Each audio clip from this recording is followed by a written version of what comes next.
Quando se fala em heavy metal melódico no Brasil, não tem jeito, o primeiro nome que vem à cabeça é o Angra. Embora existam outras bandas boas dentro do estilo, porém o Angra fez história no metal nacional, principalmente pela ousadia da banda em misturar ritmos regionais nas músicas, o que fez com que a banda também tivesse uma bela projeção a nível mundial, principalmente no Japão e na Europa. E lógico, devido também ao talento e qualidade dos músicos que fazem parte ou já passaram pela banda. Mas falando especificamente da primeira formação clássica nos anos 90, que contou com o já falecido e eterno maestro André Matos.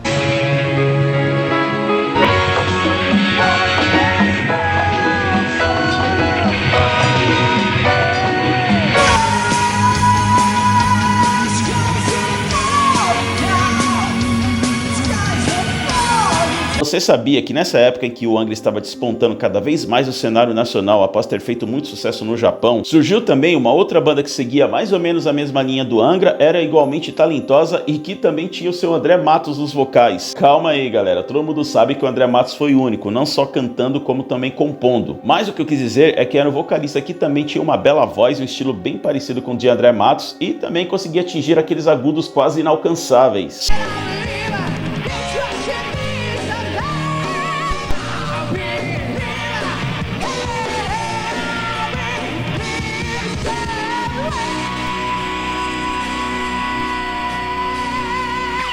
Sinceramente, eu me arrisco a dizer que ele cantava absurdamente tão bem quanto André Matos. Inclusive, ele até chegou a ser cogitado para substituir o maestro no Xamã quando a banda se dissolveu pela primeira vez. No caso do Xamã, o confessor me chamou e falou, cara, você é o cara, meu. Fui no estúdio do confessor e o Thiago falou, vai, meu, entra no Xamã, entra no Xamã, entra no Xamã. Eu sei que é fantástico, que é ótimo, que é tal, mas eu não tava mais nessa vibe. Eu estou falando do cantor Christian Passos e sua banda Wizards, que praticamente rivalizou com o Angra no auge de seu sucesso. Para entender melhor que tipo de rivalidade que foi essa, obviamente que eu estou falando rivalidade entre aspas, fica comigo até o final do vídeo. E a história dessa banda Wizards se iniciou lá no final dos anos 80, quando alguns amigos de infância, sendo eles Christian Passos e os irmãos Mendel e Basil Osberg, eu acho que é assim que se pronuncia, influenciados por bandas de classic rock e heavy metal, especificamente o metal melódico como Halloween, por exemplo, começaram aquela história de querer aprender a tocar instrumentos, né, aquele sonho de moleque de querer ter uma banda de rock e tal, e já começaram a montar aí suas primeiras bandas, lógico que sempre com aquela fase inicial de mudanças de formação, um sai da banda, entra outro, até que eles consolidaram a formação em 92 do que viria a ser a banda Wizards. Rock and roll de primeiríssima linha, nos teclados Charles Dalla, na bateria Bezi Weisberg, no baixo Mendel Ben Weisberg, na guitarra Cadu Avenbach e na voz Christian Passos, Wizard. Os nominhos dos caras são meio complicados, viu? Então eles começaram a gravar as primeiras demos, né? Naquela época se gravava fitas demos. Até que uma dessas fitas, quem diria, rendeu um contrato com a gravadora japonesa JVC, através de um amigo japonês, um empresário japonês, que conhecia o pai de Christian Passos. Ele ouviu a fita, gostou muito do som da banda e acabou levando essa fita com ele para o Japão e apresentando para os donos da JVC. Veio um cara na minha casa, ele estava vendo um negócio de jogador de futebol com meu pai, japonês, que não falava português. E aí, cara, minha mãe, minha avó estavam em casa, põe a sua fitinha do Wizards. Eu coloquei a fitinha, cara, o japonês escutou acho que umas 70 vezes. Caramba! Ficou escutando, voltava, e ficava... o pão, né? Aí ele pegou o tradutor e falou, posso levar essa fitinha? Eu falei, leva, né, meu? Aí passou um mês, cara, me liga às 6 da manhã, Christian, aqui Japão, né? Vocês contratado, né?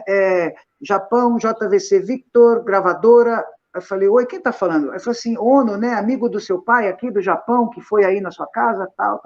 Ele falou, Christian, já vai começar a gravar disco tal dia, já chega dinheiro tal dia, fala a conta sua para depositar um monte de $1.000 aí na sua conta. A banda então lança o primeiro álbum fantástico, auto-intitulado de 95.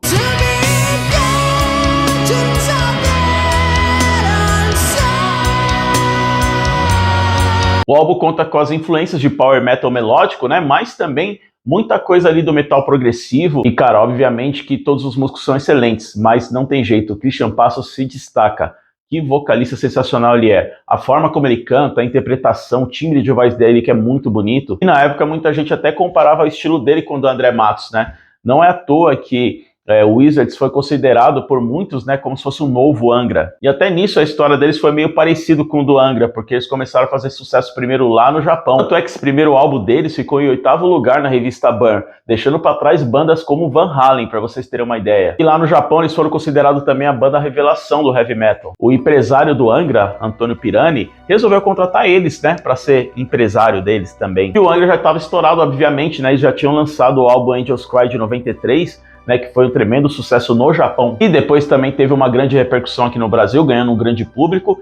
E eles já estavam prestes a lançar o álbum Holy Land. Então o que aconteceu? Antônio Pirani, que além de ser empresário do Angra, era também dono da revista Rock Brigade. A propósito, se você leu bastante Rock Brigade aí nos anos 90, põe aqui nos comentários. Ele começou a ver a repercussão que o Wizards começou a causar aqui no Brasil também, perante ao público do heavy metal. Então, ao que tudo indica, e segundo relatos dos próprios integrantes do Wizards, né, em várias entrevistas aí que eles já deram ao longo da carreira, esse lance aí do Antônio Pirani ter contratado a banda foi meio que uma forma de ter deixado eles na geladeira. O Toninho era o nosso empresário.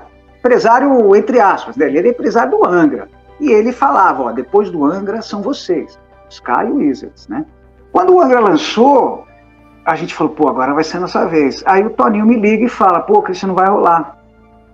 Eu falei, como assim, Toninho? Não vai rolar mais, os caras só querem que eu foque no Angra, e eu vou focar só no Angra e tal. E parece até que não faz muito sentido isso daí, né? O cara contratar a banda para empresariar, mas no final das contas não dá suporte nenhum, não divulga a banda. Mas eu me lembro que na época a banda realmente não tinha espaço na Rock Brigade, sendo que a Rock Brigade era do Antônio Pirani. Então, de certa forma, realmente parecia que pro empresário Antônio Pirani, a banda Wizards meio que soava como se fosse uma ameaça, que fosse ofuscar o sucesso que o Angra vinha obtendo. Fora que a banda também começou a sofrer um certo preconceito, porque eles não tinham visual, né, de banda de metal. Eram todos os integrantes tinham cabelo curto, se eu não me engano, só o tecladista que tinha cabelo comprido. Inclusive nessa época eu mesmo estava ouvindo bastante power metal melódico. E o Wizards eu comecei a ouvir falar, aí de repente eu ouvi uma música em uma daquelas coletâneas antigas que vinha em revistas, né? E um tempo depois eu fui assistir um show do Stratovarius no antigo Teatro dos Vampiros, se eu não me engano. Se você tava lá, põe aqui nos comentários. E isso é sinal que você também tá ficando velho, hein? E a banda que ia abrir o show era o Wizards. E, cara, foi um barato. Os caras subiram no palco, né, com aquele visual, tudo cabelo curtinho, né, os caras se vestiam normal, não pareciam que eles iam tocar, né, numa banda de metal. Aí o público viu aqueles caras tudo certinho, tudo cara de Mauricinho, e começaram a xingar. Ei, Wizards, vai tomar no cu! Ei, Wizards, vai tomar no cu! Aí os caras também meio que tiraram uma onda, nem se importaram e começaram a tocar. Resultado, os caras arregaçaram, tocaram pra caralho. O Christian Passos arrebentou, cantou muito, teve uma performance memorável. No final do show, ó, todo mundo aplaudindo, cara. A primeira oportunidade que eu tive de ir na Galeria do Rock, eu fui e comprei o CD dos caras. Aí em 96, eles lançaram o segundo CD, Sounds of Life, que inclusive eu tenho ele até hoje aqui, ó. E com esse CD aqui, eles já começaram a ficar mais conhecidos no Brasil. Eles tiveram até música tocando nas rádios, né?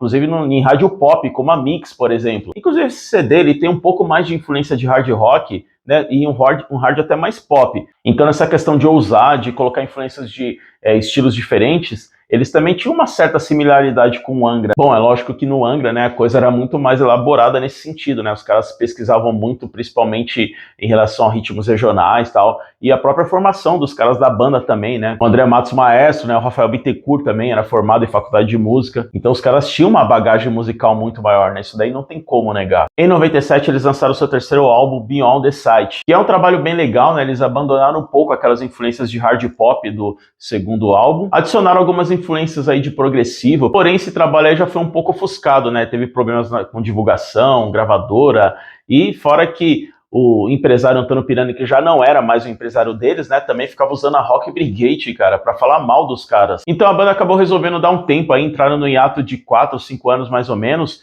e em 2002 eles retornaram, lançando um álbum muito bom, cara, chamado The Kingdom. Então vale ressaltar aí que a banda já estava com outra formação, né, ainda mantendo o Christian Passos no vocal. Esse CD foi produzido pelo renomado produtor Paulo Anhaia e pode-se dizer que foi um trabalho aí que chegou com força, hein? Músicas que renderam alguns clássicos aí, como a música Fallen Angel.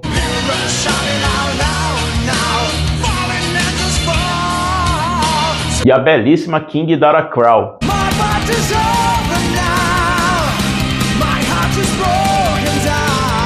E o trabalho foi muito bem nas paradas japonesas, né, pelo que eu vi a respeito, e também em alguns países da Europa. E também causando uma boa repercussão nacional. Parecia que a banda estava voltando a entrar nos eixos novamente. Eu me lembro que eu cheguei a assistir um show dos caras, né, na turnê desse álbum, no extinto Blackmore. Um show que, na verdade, foi em conjunto com outras bandas, como o Symbols, por exemplo, que é a antiga banda do Edu Falaschi. Aí depois disso, eu confesso pra vocês que eu não acompanhei mais nada da carreira dos caras, tá? Eles continuaram lançando novos trabalhos aí. Uma das coisas que eu acredito que tem atrapalhado também a carreira do Wizards, né, além desse lance aí do boicote do empresário, eu acredito que tenha sido também a falta de constância deles, né, nos lançamentos. Eles demoravam muitos anos para lançar alguma coisa nova, ficavam muito afastados da mídia especializada. Até porque, pelo que eu saiba, os caras nunca viveram 100% da música deles, né? Eles tinham outras profissões, diferentemente do Angra, né? Que eles praticamente sempre conseguiram viver da música. E sim, é uma banda que deveria ter tido muito mais reconhecimento, né? Na minha opinião, deveria estar lá no primeiro escalão do heavy metal nacional, juntamente com Angra, com Sepultura. Porém, eles tiveram todos esses problemas aí na carreira, né? Principalmente com esse lance empresarial. Não tiveram uma boa gestão empresarial. Talvez isso teria feito uma diferença, né? Mas a banda ainda continua nativa, tá? Com uma formação totalmente diferente, porém ainda com o Christian Passos no vocal. Parece que eles ficaram uns 10 anos aí sem lançar nada, né? A banda ficou meio que parada mesmo. E eles voltaram em 2022 com o álbum Seven.